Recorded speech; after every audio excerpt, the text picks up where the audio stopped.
The night air was thick with smoke. Chinwe had been returning from her late shift at the small hospital clinic when she saw the flicker of orange against the dark sky. Her heartbeat quickened.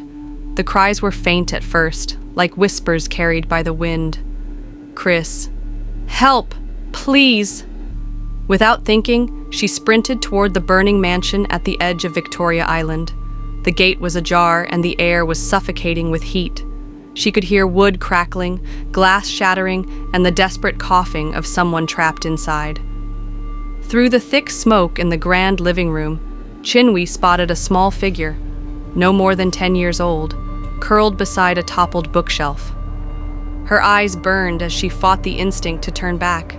She pulled her scarf over her mouth, ran forward, and lifted the boy into her arms. "Hold on, okay?" she whispered, though her own lungs felt like they were on fire. The journey out was a blur, dodging falling beams, kicking open jammed doors, and stumbling into the cool night air, just as a section of the roof collapsed behind them. She laid the boy on the lawn, gasping for breath. His face was streaked with soot, his eyes glassy but alive. Then, just as she bent over to check his pulse, the boy mumbled something, words so faint she almost missed them.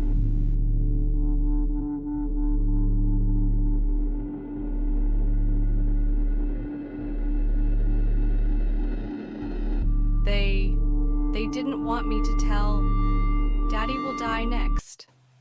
Kindly watch this video to the end, like, subscribe, and drop a comment for more interesting videos. Chinwe froze. Her hands trembled. The roar of the fire seemed distant now, replaced by the echo of the boy's words in her head. Who were they? And why was his father, the billionaire Chief Oba Adeyemi, in danger? Somewhere behind them, sirens wailed. But Chinwe knew this night had just lit more than flames. It had sparked a deadly secret. The ambulance carried the boy away, his small frame disappearing into the back with the paramedics. Chinwe stood watching, still coughing from the smoke. Soon, a convoy of black SUVs screeched to a halt outside the ruined mansion. Men in suits poured out, tall, broad, and wearing dark sunglasses even though it was past midnight. A man stepped forward. His voice was smooth but heavy with command. "You're the nurse who saved my son?" Chinwe nodded. "Yes, sir. I work at—" "I know who you are," he cut in. "Chief Oba Adeyemi. My son, Dayo, owes you his life." The man's presence was overwhelming, tall, broad-shouldered, with eyes that seemed to measure everything. He was one of the wealthiest men in the city, a name whispered in political and business circles, but tonight his jaw was tight, his gaze sharp. "Chief," Chinwe began carefully, "before the fire, Dayo said something strange.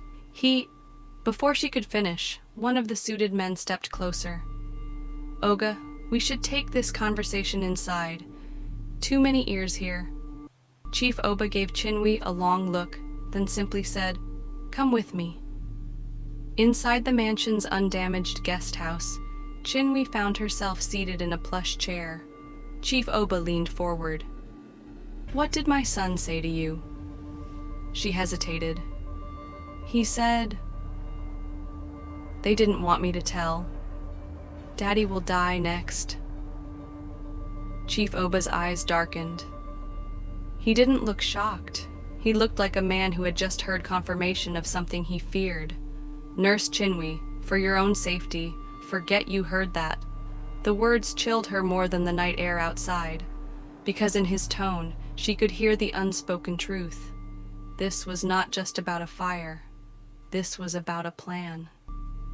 The next day, Chinwe tried to return to her routine. She told herself she was just a nurse, not an investigator. But as she shopped at Balogan Market, she felt eyes on her. She turned sharply. A man stood by a fabric stall, pretending to browse. He was ordinary in build, but his stare was too direct to be casual. When their eyes met, he smiled faintly, then vanished into the crowd. That evening, a brown envelope appeared under her clinic office door. Inside was a single sheet of paper with 2 words in bold black ink. "Keep quiet." Her stomach dropped. She immediately thought of Dio's warning. Was this connected?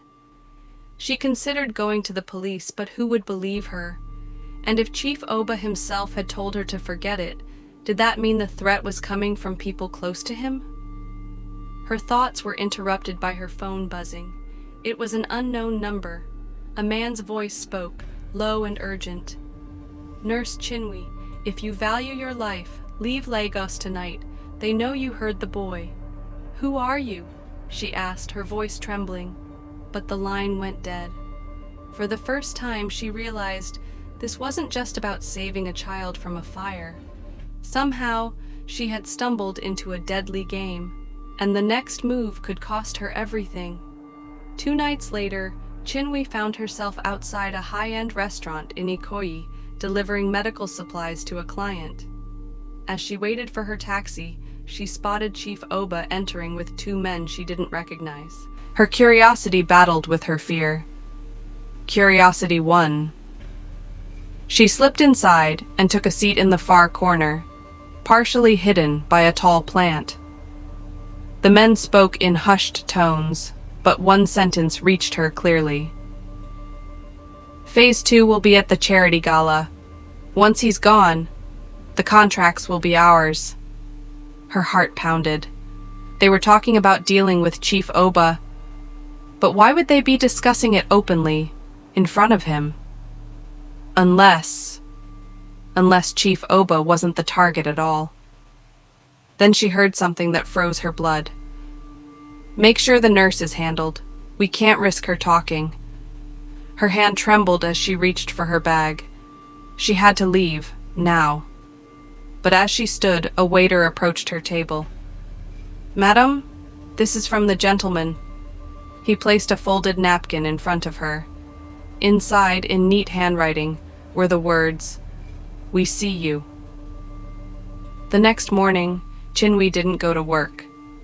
She packed a small bag and planned to hide at her cousin's in Abeokuta. But before she could leave, a black van screeched to a stop outside her apartment. 2 men in masks jumped out. She barely had time to scream before they dragged her inside and tied her hands. They drove for hours, the city fading into rural roads. Eventually, they stopped at an abandoned warehouse. One man yanked off his mask. It was the man from the market. "Madam Nurse," he sneered. "You like to put your nose where it doesn't belong." "I don't know anything," she shouted, but he only laughed. Before anything more could happen, gunshots rang out. The masked men scrambled. Through the dust and chaos, a figure in black stormed in. It was Chief Oba himself, flanked by armed guards. "Get her out!" he barked. Chinwe was rushed into a waiting SUV. As they sped away, Chief Oba said quietly, "Now you see why I told you to forget. These people, they are closer than you think." Safe in a guarded safe house, Chief Oba finally spoke. The fire wasn't an accident. It was meant to scare Dio into silence. He overheard them talking, my own business partners. They want control of my oil contracts, and they'll pull down anyone in their way.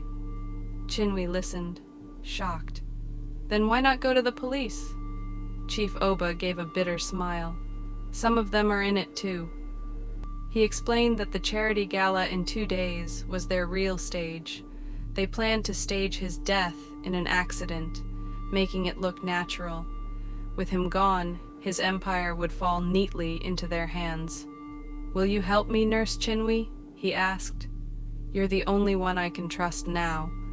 She hesitated, but then she thought of Dio's frightened eyes, of the envelope, of the kidnapping.